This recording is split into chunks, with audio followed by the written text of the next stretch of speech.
So, what's left to say?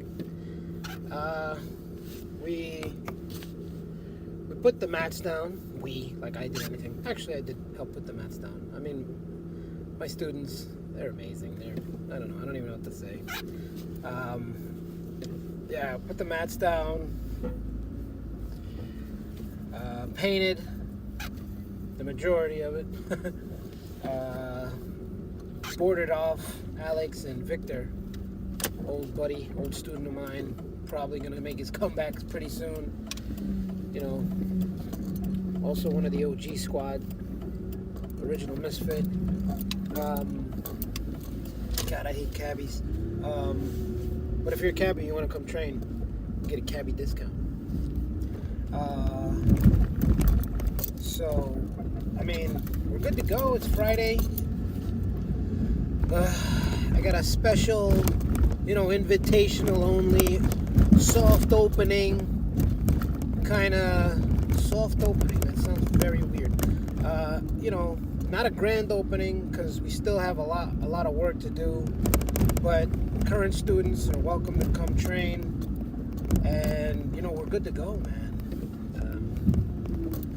We're trying to just get on those mats, break fall. Hipscapes are gonna be long. All the drills are gonna be long, which is good. I miss training so much, man. It's been like a good week or something. Damn, it feels like it's been like a month, but it hasn't, to be honest. Our last class was last Thursday, and then last Friday we signed the lease. Me and my beautiful wife Monica, who I could not have done anything without. And here we are, fastest, if we were a construction squad, we'd have been hired by everybody on earth, because we're building and tearing stuff down as fast as anyone. It's crazy. It's fun though. But first class tonight. Hopefully people can make it. It was kind of on short notice. No one exactly knew when we were gonna open up for a class, because I didn't want to say anything because there's always delays. I'm still having issues with the trash removal from the landlord, and we kind of made a little mistake cleaning out our space. I want to reiterate that. Cleaning out our space, we made an error. I own up to it. We made an error. We got a little, I can't wait to bring back Shot to the Knock, which the episodes are coming back, except now it's going to be hosted by myself, yours truly, the Ram Man, Dylan, a.k.a. the Hench Beast, and Alex, the Irish Hammer, a.k.a. Demo, a.k.a. Show Me and I'll Smash.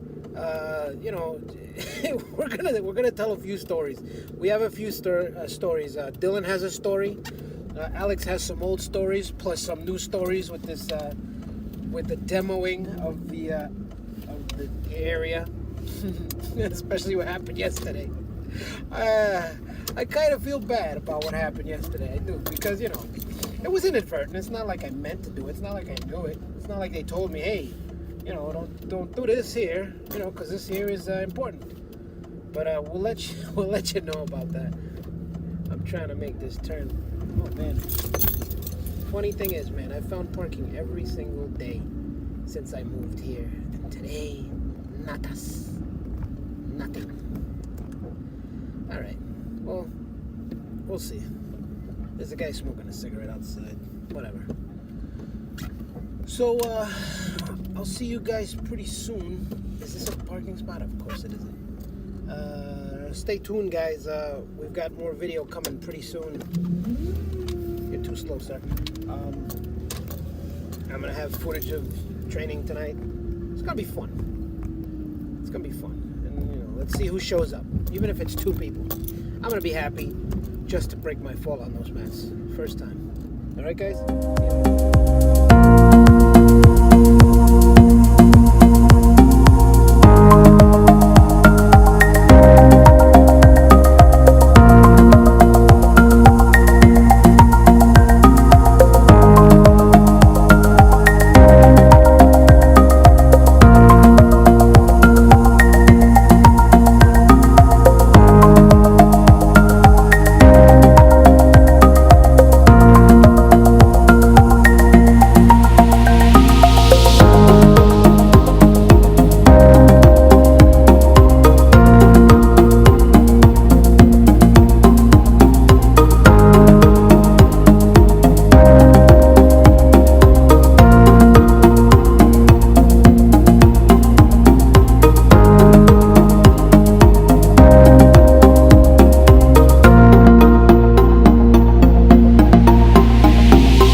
finished training, teaching. I mean, it never felt better. To be honest, guys, this is some fun, amazing stuff. There you have it. Mats are on the walls, mats are on the floors. We still got a few superficial things we gotta fix. Still waiting on the trash to be removed. Little things here and there, but we did it. We had our first class. A few people showed up. I didn't expect a lot of people to show up. It is a Friday night, and it was kind of, I just kind of messaged a few people that I knew would come. I messaged a few other people that probably, I hope they would come, but short notice. I am happy beyond belief. The process, as you saw, bits and pieces of it, started a week ago, last Friday. No, that's wrong. The process started damn near 10 years ago, a little more than 10 years ago, or 10 years ago exactly, when my buddy JP pulled me out of a hole. He saw me, I was just out of shape. I was a horrible drunk. I had quit my job in corrections that I had for so many years. I felt like my life had taken a nosedive, and it did, and it was partially my fault because of my habits. But I felt like, what else is there for me to do?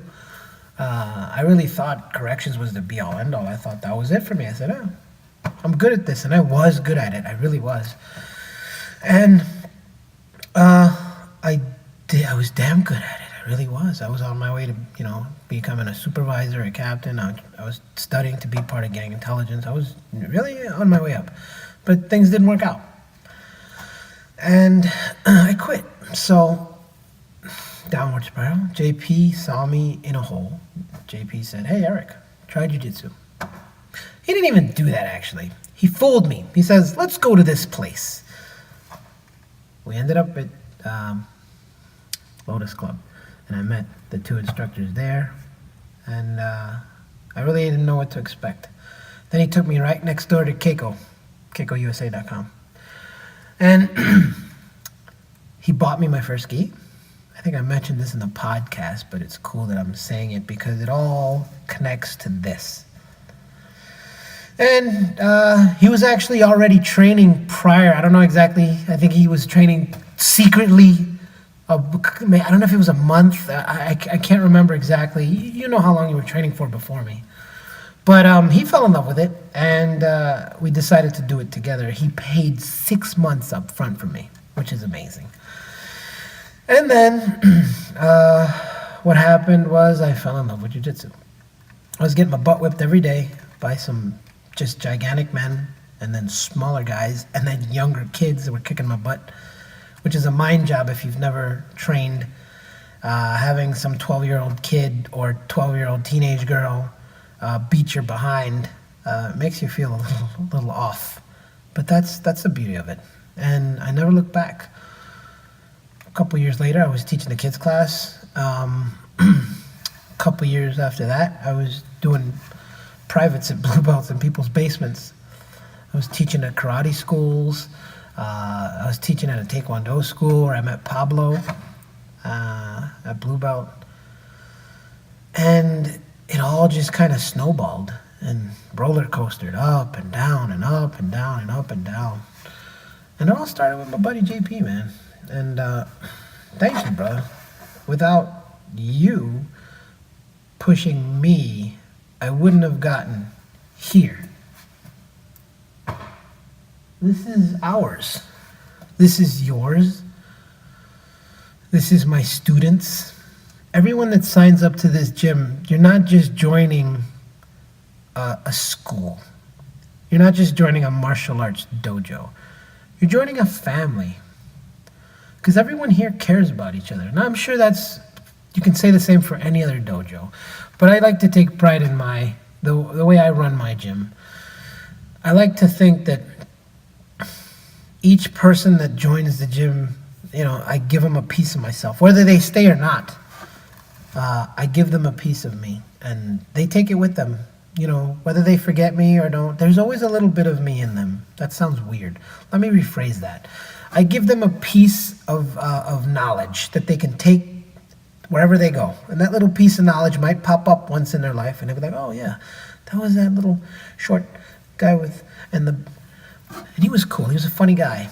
And he made really cool videos that people should, hit like, share, and subscribe.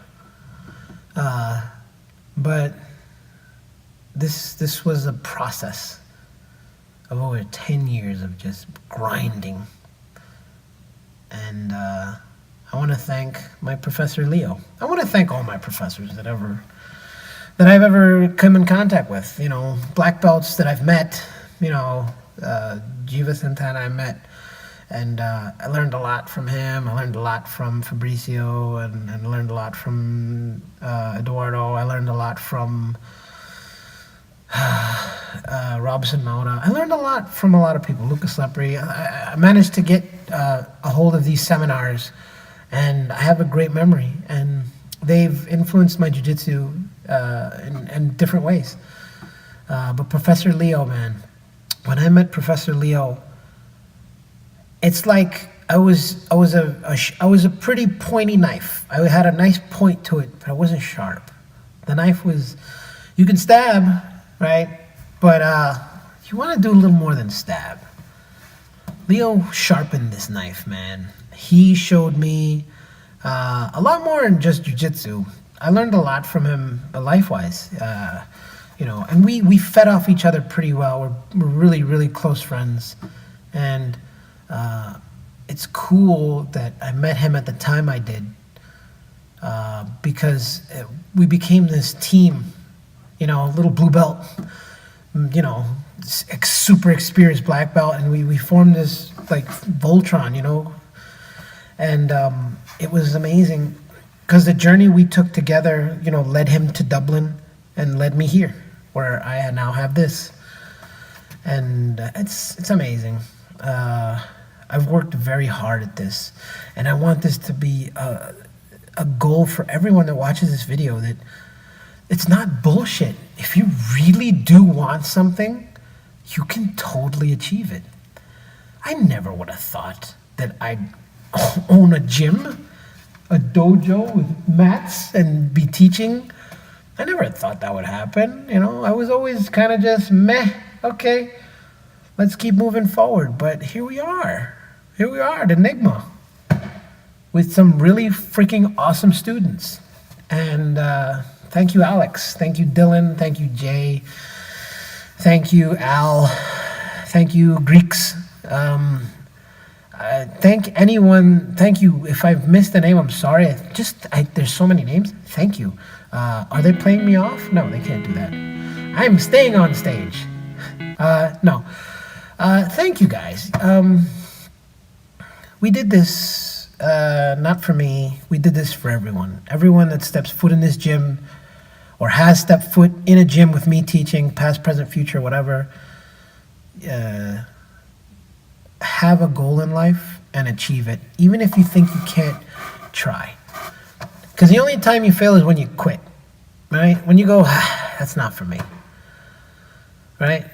I've tried everything, and I've moved on, right? So here I am, in this dojo that we're still working on. There's a lot of work to do. But I think with the people that I have around me, I should be all right. With that being said, guys, have a great weekend. We have a tournament tomorrow where one of my boys is fighting. Two are injured, but that's cool. It happens. There's always more. Guys, stay safe out there, and remember, all you can do is be ready.